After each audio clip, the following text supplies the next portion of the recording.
What's good, everybody? It's Jonah. Come back at another video. So for this video, I'm going to be doing the trade recap for Thursday, July 23, 2026. And as you know, before we jump in, we always check Forex Factory to see if there's any news. Now, of course, for the entire week, it is clear. So we'll basically be behind the charts with no major news. Now, the blessing that I experienced this week is that, you know, even though I took significant number of losses, right? The realization that I had, and this is why I'm so grateful to be doing these um, recaps for you guys, is because doing these videos is making me a much better trader. Now, I'll probably do an entire separate video on this because I want to dive into detail, but me doing these daily breakdowns for you guys is making me a better trader because I've realized the mistakes that I've been making, and I've realized why I've been taking the losses that I've been taking, right? So because I'm doing these videos, I'm obviously leaving a digital footprint, or I'm effectively documenting the trades I've been taking, and I was able to review my wins and compare them to my losses, and I realized the major issue that I've been making between the two, right? Because there were some confirmations that I was very loose on that has led me to take more losses and unnecessary losses that could have entirely been avoided. And when I was able to do the math on that, right, removing all those unnecessary losses would have made me extremely profitable for the past like 2 months, I guess, since I returned. And that's an exciting feeling because I now know the shift that I need to make and the adjustment that I need to make moving forward, and you will see that adjustment moving forward. So I know I didn't really share specific, but I eventually dive into a future video explaining that for you guys. So jumping right in, right, we have no news. Now what we do is we go on the 1 hour time frame and determine the higher time frame bias, right? The bias. Do we expect price to most likely want to move higher or most likely want to move lower, right? It's just that simple. And we do that on the 1 hour time frame. So if you notice for the previous day, for Wednesday, July 22nd, right, you see that price made a high and cleared this high. So at first glance, it appears to be bullish. However, prior to this high, this was the most recent swing low. And as you can see, this swing low was in fact cleared with these lows down here. So this low, right, this was the previous high that formed this low down here. Now, this high obviously was never cleared, but this low got cleared by this low down here, right? So at the very least, we're looking to be bearish with the S&P. Now for the NAS, the same idea, right? Price came down, it made a high, it went lower, and then price made this push up all the way here. So this push gets made. The last swing low prior to this push was this low down here, and of course this low gets cleared with these candles over here on the right side. So we're looking to be bearish. Now, of course, you have this low here that was formed by this previous swing high. Now this high does not get traded with this high, right? Clearly it doesn't pass it. It doesn't go past it, so then price breaks lower again, and this high remains intact. So we're basically bearish on both pairs. So jumping right in, right, we now want to see where 830 is, right? And this bearish candle right here, right, this one that I'm pointing to, this candle here, this is the 815 to 830 candle. So if we look to the left of that, we want to mark the most recent swing high, which would be up here, right? We look to the left, right, this is the most recent swing high, right? So we have that marked. And the same idea for the NAS, right? NAS, this candle right here, this is the 815 to 830 candle. So we look to the left of 830 of the previous swing high, and the previous swing high is in fact up here. So I'll mark that with array as well. So now at this point, we want to mark our downside target. So clear as day price, we're bearish, right? And you know, for our strategy, when price is bearish, we want to see price make a push up, which is the fake move, and then an aggressive move up, right? So we ideally want to see price make his way up here, right, for the fake rally to get traders to think it's bullish so they can buy, and then to also activate buy side liquidity before then taking price lower. The same idea with the NAS. We want price to go up here, clear, you know, at the very least this high, but then these highs before deciding to go lower, right? So that's what I'm looking at. And if I'm expecting price to go lower, then these lows, right, which currently right now is the low of the New York session, right, low session. Clearly, if I'm expecting price to go up and then go bearish, I would probably want these lows to get taken out, right? So I'm now looking at this to be my very first target. And since this low cleared out the London lows, right? You see this lows right here, the New York lows are clearing out the London lows. Then I'm pretty much looking at these lows as potentially either my final target or close to my final targets, because for price to go up here and then make a push down, right, you can expect there to be a good risk to reward from that, right? So once again, right, when you're trading, you want to also be realistic. You can't just assume that every trading day is going to be a mega setup and price is going to move 1,000 pips in your favor, right? You can't expect that. You want to go after very reasonable and legitimate targets. So I'm looking at this low as basically being one of my main targets, right? Because of just how far it is away from our point of interest, which is the buy side liquidity, right? So now we just jump into the 1 minute time frame. Actually, I just put in the 5 minutes, right? And then for the time being, I'll just mark this as a target, right? Because this is low. Since we're bearish, right, we want eventually price to make it to a low. So now we'll move on the 5 minute time frame, and you're seeing, actually, we'll just jump into 1 minute time frame. It's fine. So now you're seeing that this low keeps, like, price is digging deeper and deeper, deeper. Now, once again, I don't have an issue with this because after 8:30, which is past 8:30, right, we're pretty much at 9 o'clock, right? After 8:30, that's when the hunt begins, where price begins hunting liquidity, right? So I'm expecting this to happen. So because price is going lower and lower, lower, I'm basically moving my target to now be the new lows because we're expecting this to happen. Now, because we're bearish, right, and the same idea with the NAS, right? Because we're bearish, what we do not want to see, we do not want to see price make the low of the session after 9:30, because we want sell side targets to remain intact, right? Like we want these lower targets to be there. Like we want there to be a target to the downside available before 9:30, because if we're bearish, we want price to eventually go down after 9:30. We want to see a fake move and then price to go down. We want to see a fake move and then price to go down. So if we want price to go down, then we need a reason for price to go down, and we want the reason to be the targets. If there are no targets, then, because you have to think of trading as probabilities, right? So if we have a lot of targets to the downside, then there's a lot of reasons for price to want to go down, which will make it a much greater probability for price to in fact go down. If we have just one target here and then after 9:30 price clears it, then price has cleared our main target, and so then there's nothing for us to do, right? So we're going to keep fast forwarding price. You're seeing, right, even deeper pushes right here, right? You're seeing it for both pairs. Price just keeps making a deeper, deeper push, which once again is not necessarily an issue. It's just when you think about it holistically, right?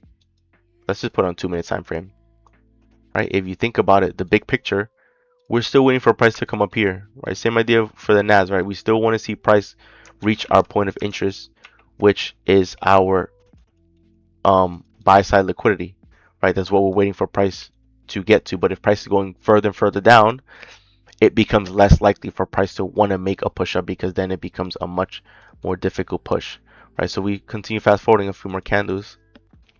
Right, we're getting close to 9:30, and you're seeing, so this candle here, this is the 928 to 930, right? So we haven't had the 930 open yet, but as you can see, price is just getting lower and lower and lower. So now if we look at it in the 5 minute time frame really fast, right, it is extremely unlikely or potentially borderline impossible for price to make its way up here because of how far it is, right? Because if you expect, if price, for price to even go from where it's at now to up here, this will probably take, at the very least, right? I mean, it depends on how explosive the move is, but like it could potentially take even 30 minutes for price to even to get up here, if it even is going to make its way up here, which is extremely unlikely to happen. And then for price to go up here to then want to go lower, right? Like that's a lot of movement. So that's why at this point, I'm expecting there to not be a setup, right? So I'm doing all this going step by step because I want you guys to understand the logic, right? If we're bearish on price, it's because we're expecting price to go lower. But normally when price wants to go lower, it usually makes a fake move up before the actual move to go down. And so that's what we're expecting. We're expecting the fake move up into these levels. But it's so far away from happening that it's most likely not going to happen, right? So I'm just showing you these guys, the logic for this day.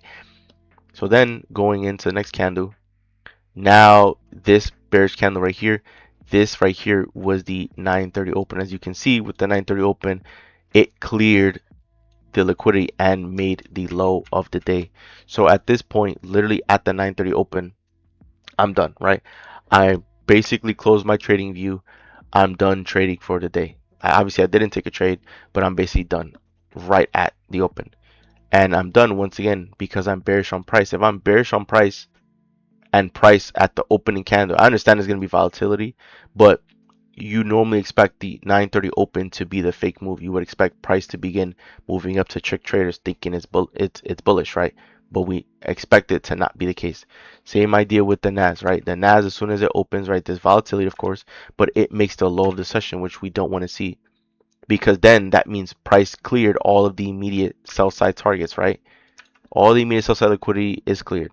So that means right now at 930, just imagine you're bearish on price, but right now at 930, there's no targets for price to want to go to. It becomes a very low probability trading day. So I'm not going to waste my time or entertain price on these days.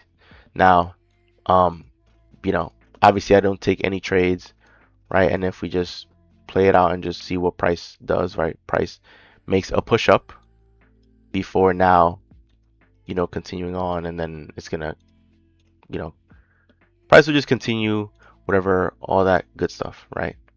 So you can see there's no setup on this day because price never reached our point of interest and price made the low of the session. Now, here's the one thing that I want to show you guys, right? The piece of information that you can take away on top of like all the information I already shared with you guys, right? So when I think I have to go to 1 minute time frame. Yeah, probably.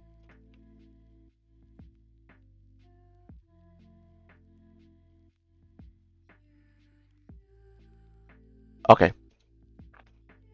So this is what I will show you guys, right? So clearly after 930 opens, right, there's a wick here. It makes the low of the session, right? Price clears that, and then you see the wick here, price clears that, and then it begins moving up, right? You see an aggressive push up. So once again, we're not trading on this day, but you see the push up, and this is the fake move up, right? This is what gets traders to think that price is reversing and going bullish. But remember, we entered the day going bearish, so we had a bearish bias on this day. Now, if you were to watch like from this video and you watch the previous videos from when I made my return to posting these trading recaps, right, which was about like 2 weeks ago, I've been posting daily videos, right? If you were to go back and watch every single video for when I took losses, or pretty much most of the videos when I took losses, there's two main elements for why I was taking losses.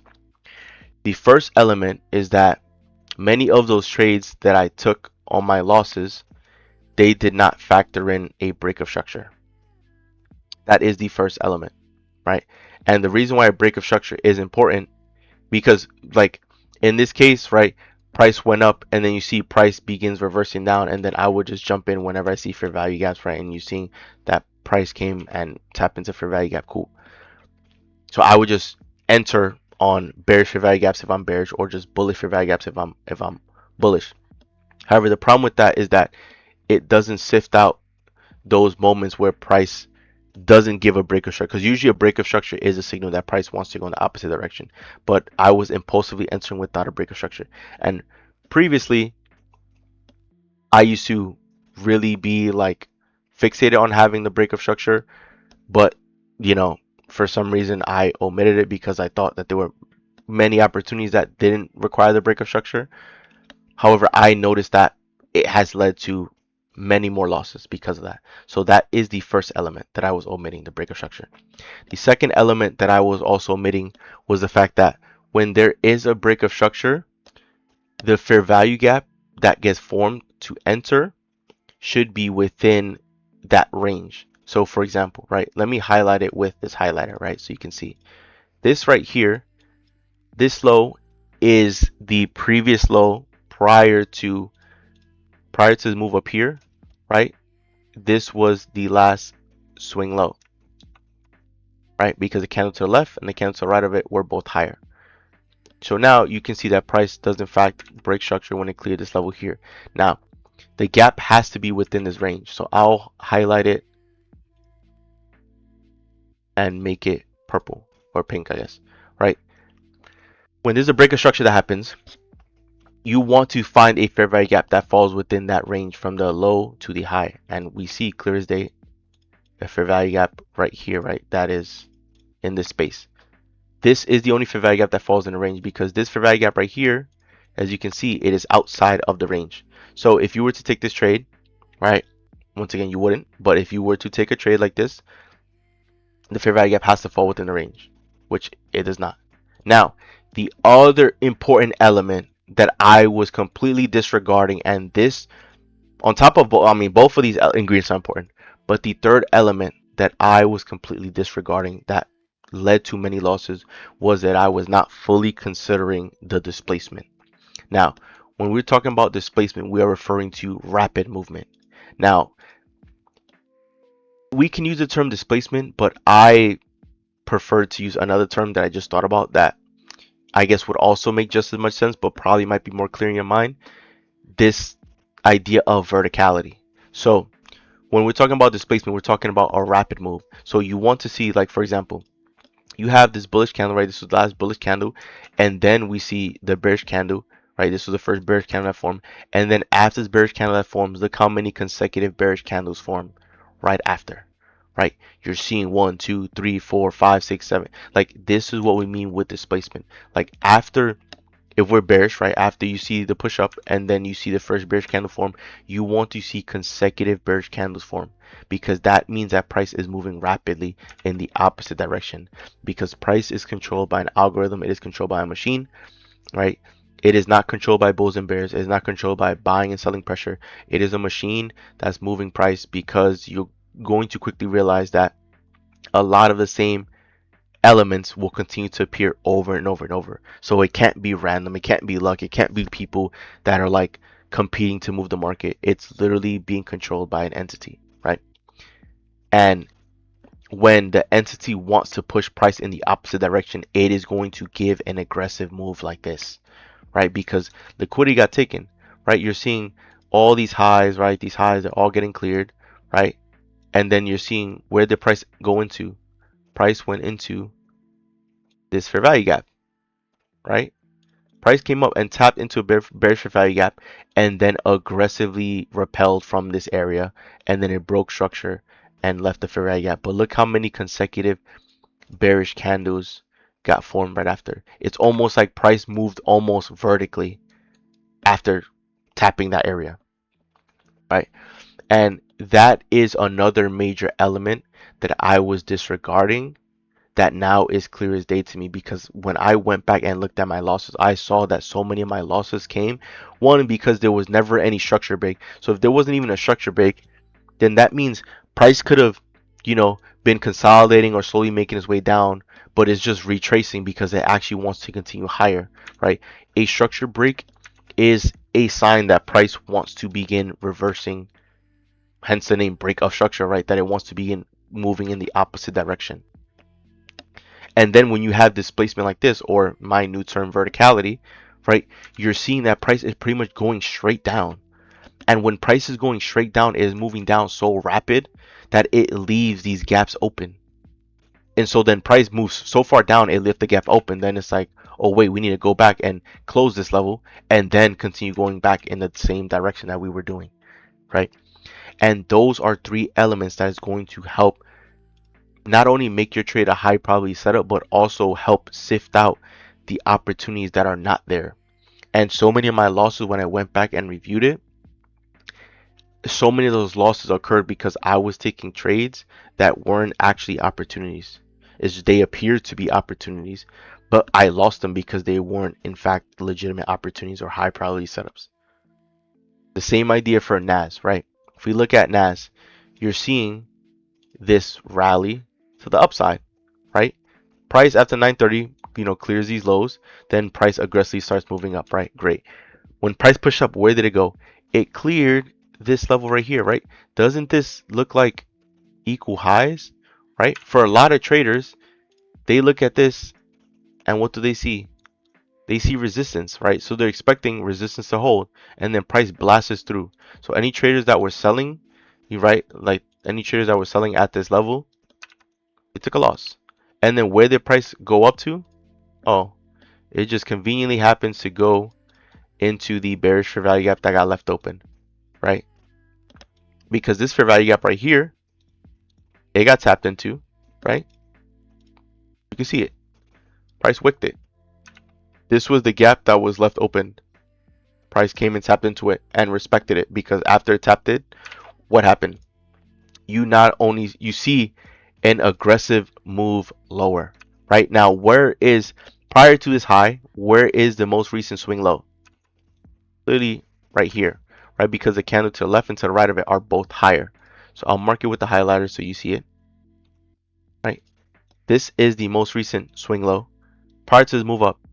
Now, what happens after this push up? What happens after you see the first bearish candle get formed? Right?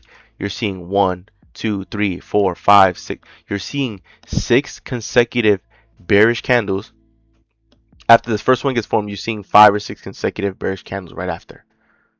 So this is what we're talking about with displacement. You're seeing rapid price movement. Price is in unison going down. You're seeing, yeah, price is in unison. It's just consecutive bearish candles. Price is almost moving vertically. And it does that to break structure, right? Because clear as day, structure got broken right here. And so after structure gets broken with this push down, right? Now we mark from the displacement low to displacement high, right?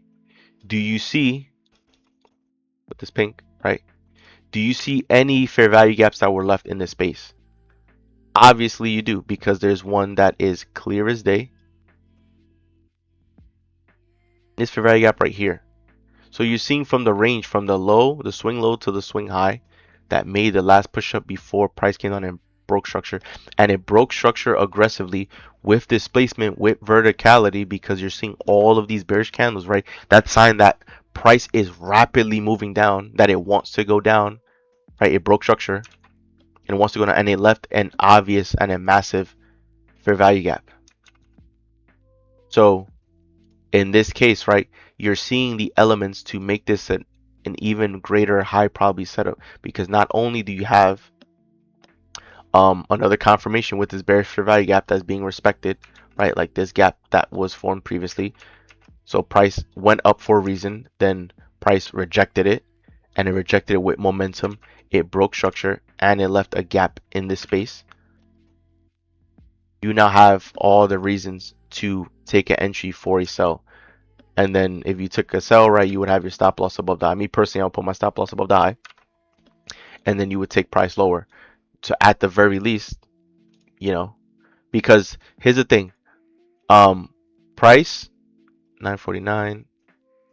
So around the same time, roughly the same time, price broke structure, right? Like with this low here and this low down here for both pairs.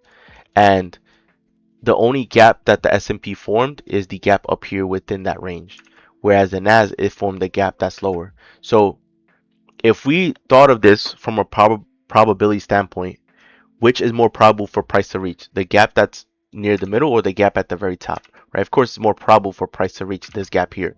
And of course, at 954, price did tap it, whereas 954 price was over here. Now it tapped this gap, but this gap is not within this entire range. So this, we would not have an entry there. We will only have an entry here. So clearly price gave us the entry for the NAS, and then from there price immediately went down and took off. But like this is what I'm referring to. What happens? Price, and let me extend the range, right? Extend the fair value gap. What happens? Price taps into the fair value gap, it rejects it, then price makes a small little retracement up. It does not, right? You see that this high gets formed here. It does not tap into the fair value gap. And then you see price, it begins consolidating a little bit, right? It's consolidating a little bit, but it's still making its way lower, lower, lower, and then eventually it clears this target. So if, let's just say hypothetically, once again, you wouldn't trade this day because, well, I wouldn't trade it because it doesn't fit my confirmations. But like if let's just say you had to stop here, this would be one of the main targets for a 1 to 87, that's almost a 1 to 2 risk reward. Now, if let's just say you don't think that the risk reward is, you know, good enough, then at the very least you could probably close off 80% of your position right here and then look for another target to take it further, or just leave a runner. You just put your stop loss at break even and you just let price ride out. And as you can see, price did in fact make a more aggressive push lower.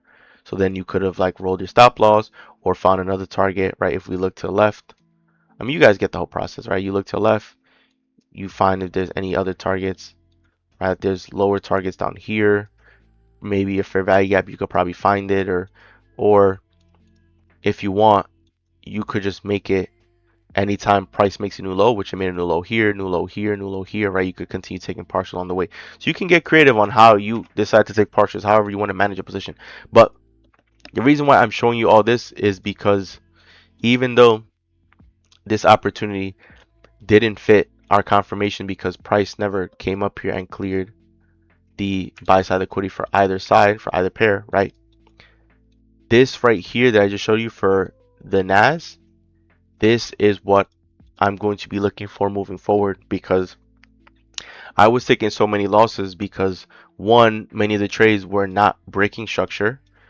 Two, well, that was one of the big reasons why there was never any structure break, so that caused a lot of my losses. Two, some of my other losses were formed because I was not trading when price was delivering displacement. To me, I define displacement as aggressive movement, right? And I want the movement to be candles that all are consecutive, like all have the same color, that is all consecutive.